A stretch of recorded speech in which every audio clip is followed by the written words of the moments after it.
اور آج کل ہم عمرے والے حج والے مولانا ادریس صاحب میرے ساتھ حج میں تھے، مدینہ منورہ ملاقات رہی، اور جو بھی جا رہا ہے اتنے بڑے بڑے 1.5 فٹ کے موبائل ہاتھ میں لیے، پیر صاحب آ رہے ہیں، واہ جناب حضرت آ رہے ہیں، او جناب ایک عجیب و غریب بے ادبی کا سما ہے۔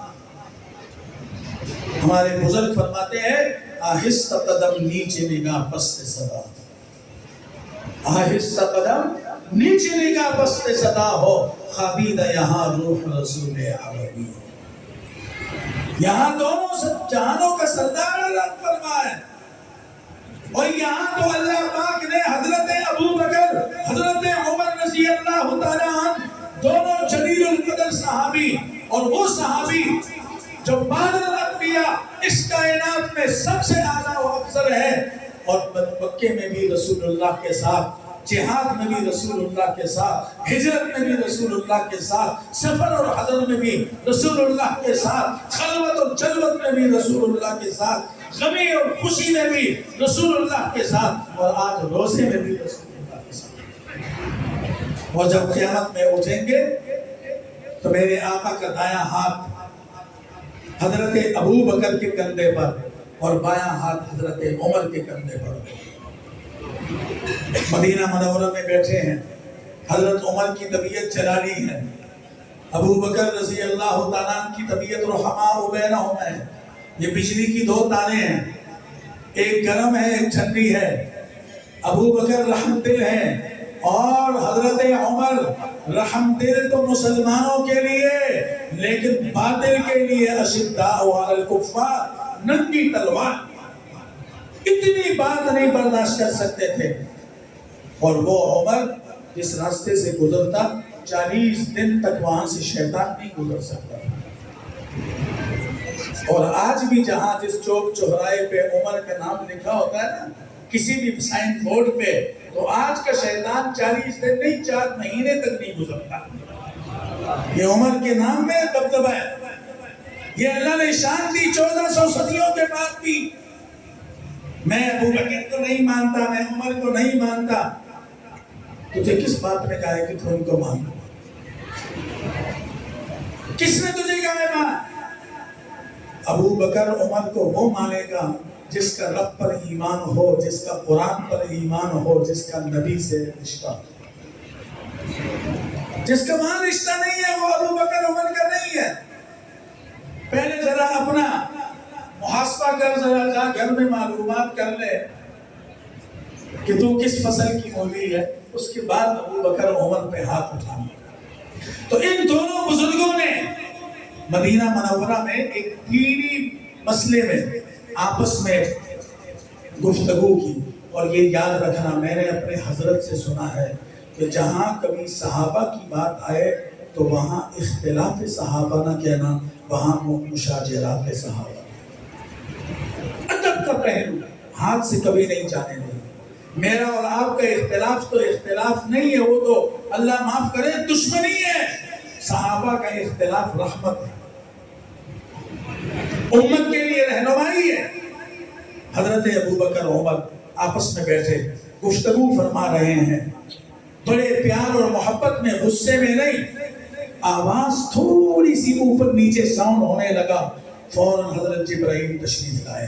قرآن کی آیات مبارکہ آج بھی روزے شریف پہ جب آپ جائیں گے سلام پڑھیں گے تو اے جانے والے ان آیات پر ذرا غور کرنا۔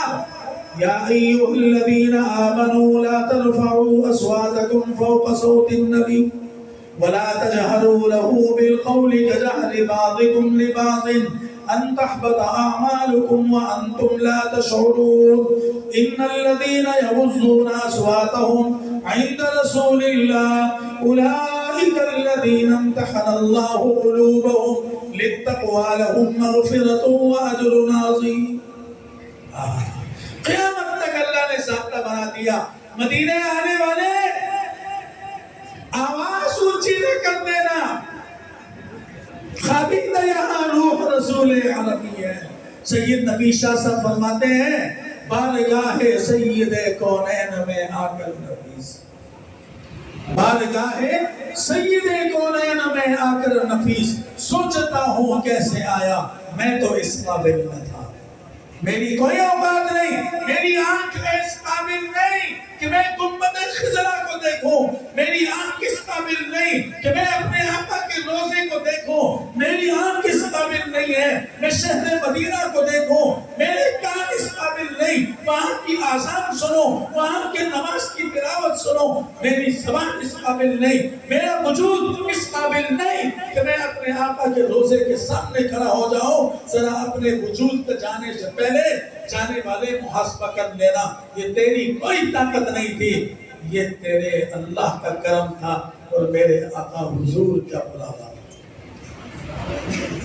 تو جانے والے ذرا ادب کے ساتھ، احترام کے ساتھ۔ تو غازی علم الدین شہید رحمہ اللہ، ان کا آخری جب کیس کا آخری دن تھا، رات کو وکلا کی بڑی ٹیم ان کی محنت سماجت کے لیے گئی، پین اور کاغذ ساتھ لے کے گئے، سنو سنو، کان کے ڈاٹے کھول کے سنو، کہا کہ کل آپ کی قسمت کا فیصلہ ہے، یا پھانسی ہو جائے گی یا آپ بچ جائیں گے، لیکن دو جملے صرف اس میں یہاں لکھ دو تو آپ کی جان بچ جائے گی، آپ جا کے بچوں کے ساتھ، والدین کے ساتھ، بہن بھائیوں کے ساتھ، گاؤں اور محلے والوں کے ساتھ، لوگوں کے ساتھ آرام عیش و عشرت کی زندگی گزاریں گے۔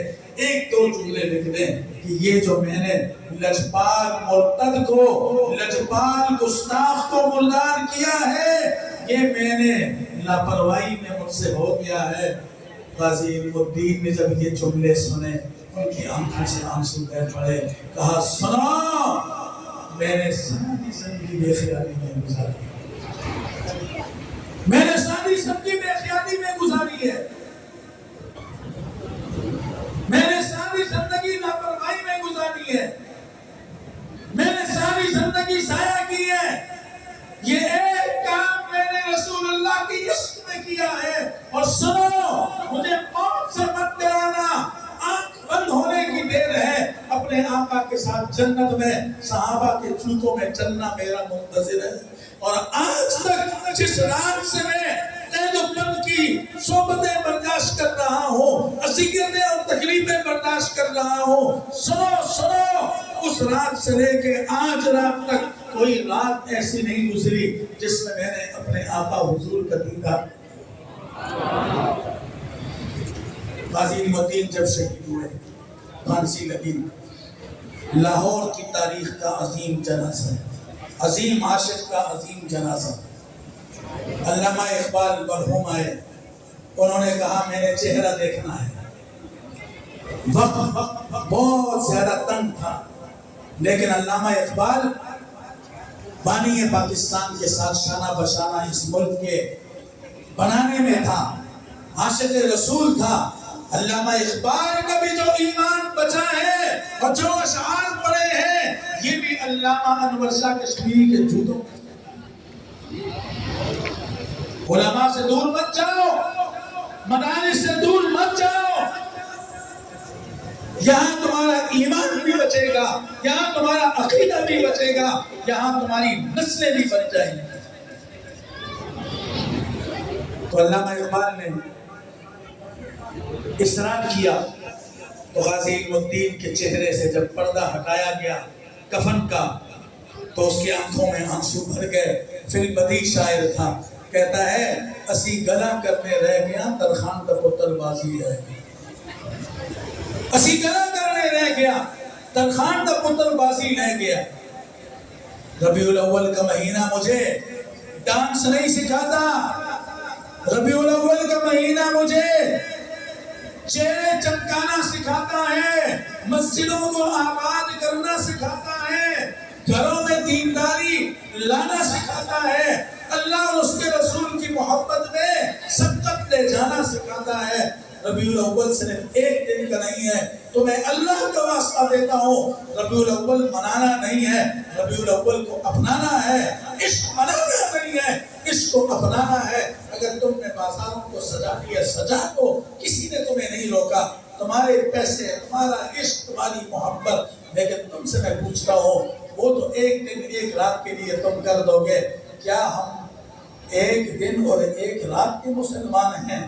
یا میرا نبی ہر وقت کے لیے، میرا نبی ہر زمانے کے لیے، میرا نبی ہر ملک کے لیے، زمین و آسمانوں کے لیے، اللہ نے کل جہانوں کے لیے میرے نبی کو دنیا میں بھیجا ہے.